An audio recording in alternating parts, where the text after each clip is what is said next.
আমরা আল্লাহকে পাবো কিভাবে, এটা বড় প্রশ্ন না? যে আল্লাহর কাছ থেকে, যে জান্নাত থেকে আমরা পৃথিবীতে চলে আসলাম, সেই জান্নাতে যেতে হলে তো আমাকে আল্লাহকে পেতে হবে। আল্লাহকে পেতে হলে আমার কি কি করণীয়, খুব শর্ট করে আমি কয়েকটা পয়েন্টস আপনাদেরকে শেয়ার করছি। 1 নাম্বার, আল্লাহকে পেতে হলে অবশ্যই তার নবী মুহাম্মদ সাল্লাল্লাহু আলাইহি ওয়াসাল্লামকে অনুসরণ করুন। এছাড়া আল্লাহকে পাওয়ার দ্বিতীয় কোনো পথ নেই। আল্লাহকে পেতে হলে অবশ্যই তার নবী মুহাম্মদ সাল্লাল্লাহু আলাইহি ওয়াসাল্লামের আদর্শগুলো জীবনের প্রতিটা ক্ষেত্রে বাস্তবায়ন করতে হবে। চলাফেরা, ওঠা বসা, খাওয়া দাওয়া, ইস্তেঞ্জা করা, মুআমালাত, ব্যবসা বাণিজ্য, অর্থনীতি, সমাজ, রাষ্ট্র, সব ক্ষেত্রে আপনাকে মুহাম্মদ সাল্লাল্লাহু আলাইহি ওয়াসাল্লামের তরিকা, আদর্শটাকে ফলো করতে হবে। তাহলে আপনি আল্লাহকে পাবেন ইনশাআল্লাহ। যে ব্যক্তি আল্লাহকে পেয়েছে সে দুনিয়াও পেয়েছে, আখিরাতও পেয়েছে। যে আল্লাহকে পায় নাই, দুনিয়াও বরবাদ, আখিরাতও বরবাদ। 1 নাম্বার তাহলে কি কাজ? আল্লাহ পাকের সর্বশেষ নবী মুহাম্মদ সাল্লাল্লাহু আলাইহি ওয়াসাল্লামকে অনুসরণ করা, তার আদর্শ মেনে চলা, 1 নাম্বার। 2 নাম্বার হচ্ছে 5 ওয়াক্ত নামাজ। আল্লাহকে পেতে হলে নামাজ লাগবে। নামাজ নাই, আল্লাহ নাই। ওয়াস্তাঈনু বিস-সাবরি ওয়াস-সালাহ, তোমরা সবর এবং সালাতের মধ্য দিয়ে আল্লাহর সাহায্য প্রার্থনা করো। আমরা এই জন্য নামাজে বলি ইয়াকা না'বুদু ওয়া ইয়াকা নাস্তাঈন, আমরা শুধু আপনারই ইবাদত করি এবং আপনার কাছেই সাহায্য প্রার্থনা করি। তো আল্লাহকে পেতে হলে নামাজের কোনো বিকল্প নাই। আল্লাহকে পাওয়ার তৃতীয় একটা মাধ্যম বলে দিই আমি, সওম বা রোজা রাখা। অল্প সময় গুটিয়ে নিচ্ছি, সওম বা রোজা রাখা। রোজা কেন আল্লাহকে পাওয়ার মাধ্যম জানেন? কারণ রোজা রাখা অবস্থায় আমরা কিন্তু গোপনে পানাহার করি না, করি? আমরা রোজা রেখেছি, গোপনে কিন্তু পানি খেতে পারি, কেউ দেখবে না। গোসল করছেন, আপনি পানি খেতে পারেন, কেউ দেখবে? দেখবে না। লুকিয়ে লুকিয়ে আপনি কিন্তু খাবার খেতে পারেন, কেউ দেখবে না, বাসায় কেউ নাই দেখার, কিন্তু আপনি খান না, আপনি সবর করেন, সহ্য করেন, একদম সূর্যাস্তের সময় গিয়ে আপনি ইফতার করেন। এই যে কাজটা আপনি কেন করেন? কারণ আপনি ফিল করেন যে আল্লাহ আপনাকে দেখছেন। কেউ আপনাকে দেখুক না দেখুক, আল্লাহ আপনাকে দেখছেন। এটাই হচ্ছে ইহসান, এটাই হচ্ছে আল্লাহ পাকের মারিফতকে উপলব্ধি করা। আল্লাহ রাসূল সাল্লাল্লাহু আলাইহি ওয়াসাল্লাম বলেছেন, ইহসান হচ্ছে আন তা'বুদাল্লাহা কাআন্নাকা তারাহ, তুমি এমনভাবে আল্লাহর ইবাদত করবে যেন তুমি আল্লাহকে দেখছো। ওয়া ইল্লাম তাকুন তারাহু ফাইন্নাহু ইয়ারাক, তুমি আল্লাহকে দেখতে না পারলেও বিশ্বাস করবে আল্লাহ তোমাকে দেখছেন। এটা রোজা রাখলে উপলব্ধি হয় না যে আল্লাহ আমাকে দেখছেন? এটা হচ্ছে আল্লাহকে পাওয়ার মাধ্যম। এই জন্য রমাজানের রোজা অবশ্যই রাখবো ইনশাআল্লাহ। পাশাপাশি এই যে সোমবার, বৃহস্পতিবার বা এই যে মাসের 3 দিন আইয়ামে বীজের সওম আছে, 13, 14, 15, আরাফার সওম, আশুরার সওম বা নফল সওম, এগুলো রাখার অভ্যাস করলে আল্লাহকে পাওয়া যাবে ইনশাআল্লাহ তাআলা। আল্লাহ পাক আমাদেরকে বেশি বেশি সওম রাখার তৌফিক দান করুন। এবং আমাকে, আপনাদের সবাইকে বিগত জীবনে আমরা যারা বিভিন্ন সময় সওম রাখি নাই বা রাখতে পারি নাই, বা বিভিন্ন সালাত পড়ি নাই, পড়তে পারি নাই, এগুলোকে হিসেব করে আদায় করার তৌফিক আল্লাহ পাক দান করুন, আমিন।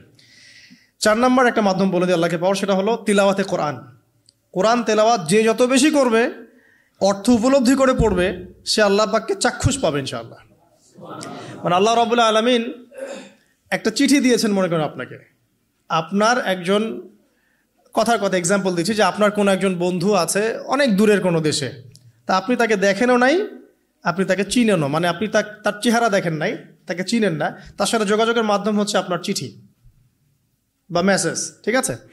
এখন সে আপনাকে কিছু মেসেজ পাঠালো, এই মেসেজের মধ্যে সে কিছু ইনস্ট্রাকশন দিয়েছে যে এইগুলো করতে হবে, এগুলো করতে হবে, বা আপনার প্রতি ভালোবাসার ইজহার করছে। এখন এই মেসেজটা যদি আপনি পড়তে পারেন, তাহলে আপনি আপনার বন্ধুর সাথে একটা কানেকশন তৈরি করলেন না? বুঝতে পারছি না? আচ্ছা, এখন সমস্যা হচ্ছে কি, আমরা ওই মেসেজটা পড়তেই পারি না। আমরা তো কোরআনটা পড়তেই জানি না, তাহলে মেসেজটা পাবো কিভাবে? আর যারা পড়তে জানি সেই ভাষাটা বুঝি না। এখন ওই বন্ধু মনে করেন চিঠি লিখেছে বাংলা ভাষায়, আর আপনি বাংলা পড়তে জানেন না, তাহলে কি পারবেন উপলব্ধি করতে তার মনের ভাব, সেই বন্ধুর আবেগ, ভালোবাসা, প্রেম আপনি কি উপলব্ধি করতে পারবেন? লিখেছে সে উর্দু দিয়ে বা ইংরেজিতে, আপনি ইংরেজি বোঝেন না, ইংরেজি লিখতে পারেন না, তাহলে কি আপনি তার চিঠি বুঝতে পারবেন? এখন আমরা যেহেতু আরবি বুঝি না, এই কারণে কোরআনের মধ্যে কি বলেছেন আল্লাহ রাব্বুল আলামিন আমরা উপলব্ধি করতে পারছি না।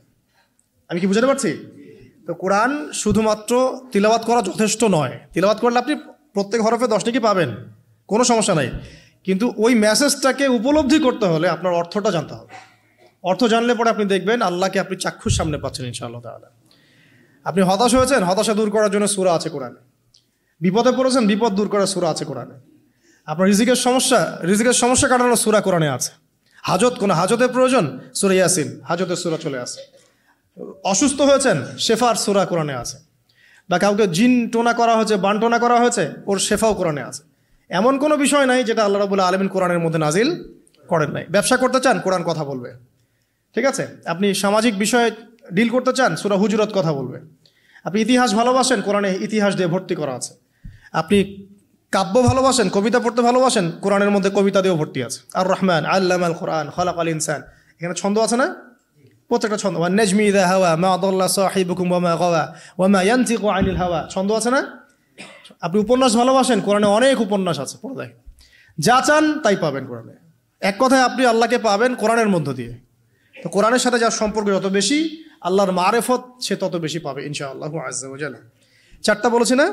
5 নাম্বার হচ্ছে হজ ওমরা করা। হজ ওমরা আল্লাহ পাক আমাদের সবাইকে বেশি বেশি করার তৌফিক দেখ। হজ এবং ওমরা এমন কিছু কাজ আছে যে কাজগুলো সরাসরি আপনার সাথে আল্লাহ পাকে কানেকশন করাবে। আরাফার মাঠে যাবেন, ওই মাঠে কি কিয়ামত হবে না? আল্লাহকে চিনতে পারবেন এখানেই।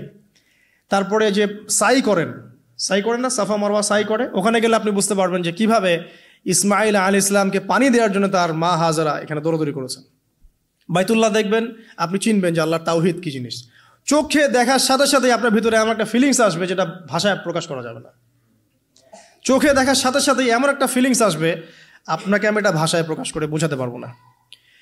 আপনি জানবেন ইব্রাহিম আলাইহিস সালাম এবং তার ছেলে ইসমাইল আলাইহিস সালাম বাপ বেটা মিলে রাজমিস্ত্রির কাজ করেছে। এটা আপনি জামজাম কূপ দেখবেন, পানি পান করবেন, আল্লাহকে চিনতে পারবেন যে এই কূপ তো অলৌকিক, এই কূপের মতো কূপ নাই পৃথিবীতে, এর পানি কখনো শেষ হয় না, এবং এই পানি খেয়ে মানুষ বেঁচে থাকতে পারে, খাবারের দরকার হবে না, দীর্ঘদিন পর্যন্ত এই পানি খেয়ে মানুষ বেঁচে থাকতে পারবে, খাবারের প্রয়োজন হয় না।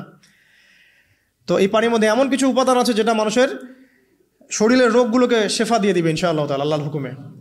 তো প্রত্যেকটা কাজে রাসূল সাল্লাল্লাহু আলাইহি ওয়াসাল্লামের শহরে গেছেন মদিনায়, ওই মদিনার বাতাসটা আপনাকে বলে দিবে যেটা এটা একটা অন্যরকম শহর। ঠিক আছে? রাসূল সাল্লাল্লাহু আলাইহি ওয়াসাল্লামের রওজায় যাবেন, সামনে দাঁড়াবেন, আপনি আল্লাহকে চিনতে পারবেন। আপনি আর পৃথিবীতে থাকবেন না, অন্য জগতে চলে যাবেন।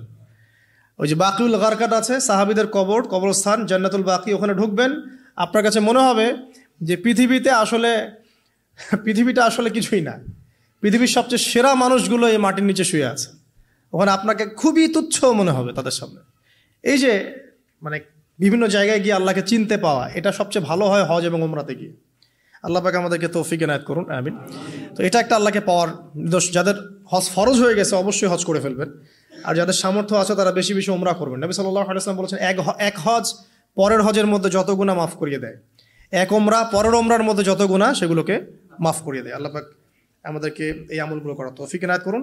6 নাম্বার বলছি জিকির। আল্লাহ পাকের জিকির বাড়াতে হবে। যে আল্লাহ পাকের জিকির যত বেশি করবে, সে আল্লাহ পাকের মারিফত তত বেশি উপলব্ধি করবে, আল্লাহকে পাবে ইনশাআল্লাহ। আর এই জিকির করার জন্যে অজুও শর্ত নয়, জানেন? আল্লাহর জিকির করার জন্য কিন্তু অজু শর্ত নয়। আপনি মনে মনে চলতে ফিরতে অলওয়েজ সুবহানাল্লাহ, আলহামদুলিল্লাহ, আল্লাহু আকবার, লা ইলাহা ইল্লাল্লাহ, আস্তাগফিরুল্লাহ পড়তেই থাকতে পারেন। কষ্টের কিছু আছে?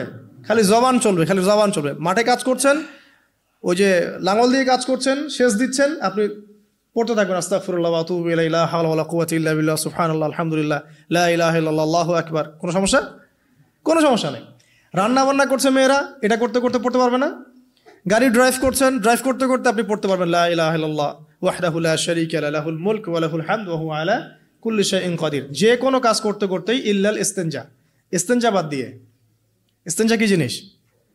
প্রসাব পায়খানা। এই সময় এগুলো মুখ দিয়ে বলবেন না, দরকার নাই। আপনি এখানে এরপরে যে সময়গুলো আছে এগুলোতে আপনি জিকির বাড়াবেন। যে যত বেশি জিকির করবে তার কলব তত বেশি পরিচ্ছন্ন হবে। যার কলব যত পরিচ্ছন্ন, আল্লাহর নূর তার কলবে তত বেশি আসবে, সে আল্লাহ পাকে তত কাছে পাবে ইনশাআল্লাহু আজ্জা ওয়া জাল। 7 নাম্বার দোয়া ইস্তেগফার বাড়িয়ে দেয়া।